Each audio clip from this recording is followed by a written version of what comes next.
अ, समाज की संस्कृति को लेके आप क्या कहेंगे? मेरा पिछले 15 साल का सार्वजनिक चिंतन है। मैं सार्वजनिक समाज के जितने भी कार्यक्रम होते हैं, उनमें यथासंभव पहुँचने की कोशिश करता हूँ। मगर इस बाड़मेर क्षेत्र में बात करूँ या मारवाड़ क्षेत्र में बात करूँ, तो 3 कार्यक्रम रबारी समाज के सांस्कृतिक पक्ष को आपने मेरे से जानना चाहा है, तो मैं सांस्कृतिक पक्ष के इर्द-गिर्द ही इस बात को पूरा करूँगा कि 3 कार्यक्रम हुए। पहला कार्यक्रम शायद 2016 के अक्टूबर में हुआ था, जैतेश्वर धाम सिणधरी पे। और वहाँ समाज का एक लघु कुंभ दिखा, एक छोटा कुंभ का रूप दिखा था। और उस समय प्रदेश की यशस्वी मुख्यमंत्री, तत्कालीन मुख्यमंत्री वसुंधरा राजे जी वहाँ पधारी थी, जैतेश्वर धाम बलखाड़ी। और पूरे electronic media, print media, news media में जो उस प्रकार की खबरें आई थी रबारी समाज के सांस्कृतिक पक्ष की, तो माननीय मुख्यमंत्री जी भी उससे बहुत मतलब प्रशंसित थे कि वास्तव में आज कोई अगर सांस्कृतिक पक्ष को मजबूत किए हुए इस आर्थिक दौर में आगे चल रहा है तो रबारी समाज है।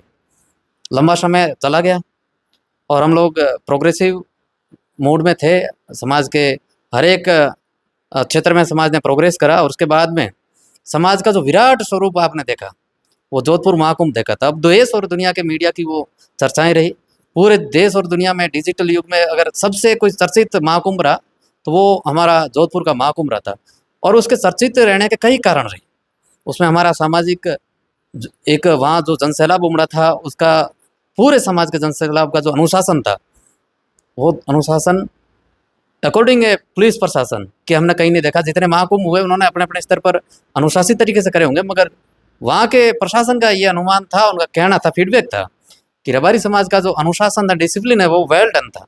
और उसके बाद में रबारी समाज के उस महाकुंभ का सबसे वायरल होने का या ट्रेंड करने का एक अगर सबसे मजबूत कोई पक्ष देखूँ तो सांस्कृतिक हमारी जो वेशभूषा थी, तो वो एक दुनिया को अट्रैक्टिव करने वाली थी, पूरी दुनिया को आकर्षित करने वाली थी। इतनी शानदार लाल साफे, सफ़ेद अंगरखी और कंधों पर जब हमारा ये अलग बनाया हुआ डिज़ाइन किया हुआ गमछा, धोती, पगरखी पहन करके जब रबारी वहाँ जोधपुर के अंदर गुजरा था, तो एक बार तो दिल वहाँ की सड़कों का भी कर रहा था कि रबारी को मैं एक बार चूम लूँ।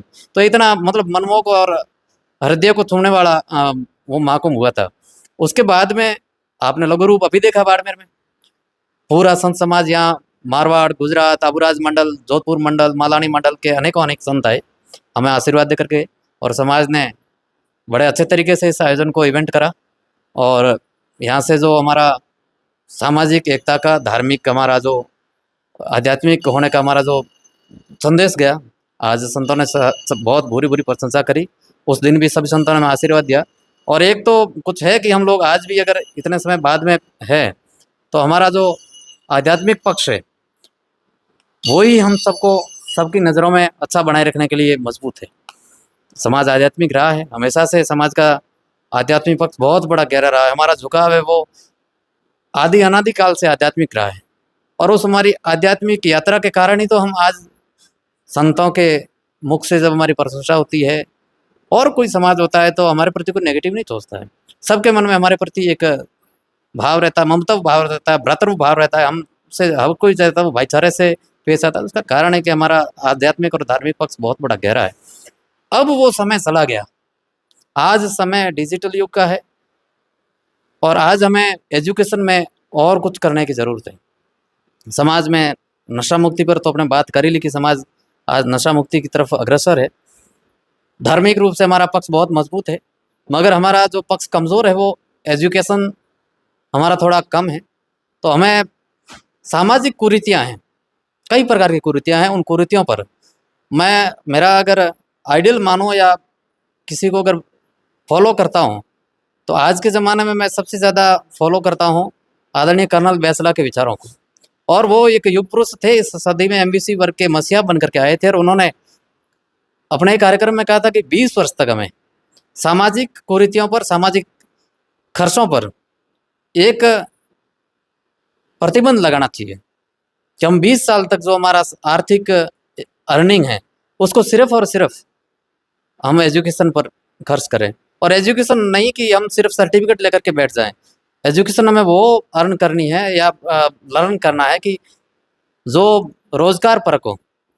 10वीं तक पढ़ गया, ग्रेजुएशन कर लिया और उसके बाद में घर बैठा, तो वो एजुकेशन नहीं है। एजुकेशन हो जिसके अंदर हम एक हुनर सीखे, स्किल सीखे, और उस स्किल के माध्यम से हम कहीं भी एम्प्लॉय है रोज़गार प्राप्त करें और वो रोज़गार हमारे जीवन शैली को बदलने में या जीवन शैली में बदलाव लाने के लिए कहीं सहायक हो। तो ऐसी शिक्षा की ज़रूरत है। आज टेक्नोलॉजी में का ज़माना है तो बहुत बड़ा स्कोप है। नौजवान टेक्नोलॉजी की तरफ कदम बढ़ाएँ। शिक्षा के क्षेत्र में 10वीं या 12वीं सेकेंडरी हायर सेकेंडरी के बाद में हमारा जो स्टॉपेज है वो ख़त्म हो, हम लोग उच्च शिक्षा में कदम रखें। आज आपने देखा होगा बाड़मेर के अंदर शायद पहला व्यक्तित्व है या पहला उदाहरण है छेलाराम नांगू हमारे मीठड़ी से कि वो सहायक प्रोफेसर बने हैं। तो इस क्षेत्र के लिए वो रोल मॉडल है। बेशक युवाओं को उनके जर्नी को पढ़ना चाहिए और आज के ज़माने में अगर उन्हें अपना कोई हीरो या रोल मॉडल मानना है तो ऐसे लोगों को मानें। थोड़ी सी समय में अल्प समय में प्रसिद्धि प्राप्त करके या फिर सस्ती लोकप्रियता के चक्कर में हम किसी को फॉलो करते हैं तो वो हमारे लिए लॉन्ग टर्म के लिए ठीक नहीं है। हम ऐसे लोगों को फॉलो करें जिन्होंने कुछ हासिल करा है। युवा एजुकेशन के साथ में संस्कारित तो है ही और भी अपने परिवार से सामाजिक कार्यक्रमों से संस्कारित हो और फिर शिक्षा के क्षेत्र में अपना हमारे बिजनेसमैन भी है, समाज के रिटायर्ड पर्सन भी है, वो सब मिलकर के इस समाज का एक 20 साल का रोड मैप बनाएं और इस 20 साल में हम समाज को शिक्षा के क्षेत्र में किस प्रकार मजबूत कर सकते हैं। और मैं आपको दावे के साथ कह सकता हूँ कि अगर ये हमने काम कर लिया तो समाज को आने वाले समय में क्रांतिकारी परिवर्तन दिखने सबको दिखेंगे और दुनिया कहेगी कि इन्होंने ऐसा 20 साल में क्या करा है। इनके ऊपर स्टडी करो, रिसर्च करो। मगर ये काम अगर हम ईमानदारी से और दिल से करेंगे तो निश्चित रूप से समाज में शिक्षा का स्तर है वो बहुत मजबूत हो जाएगा। बहुत बहुत धन्यवाद।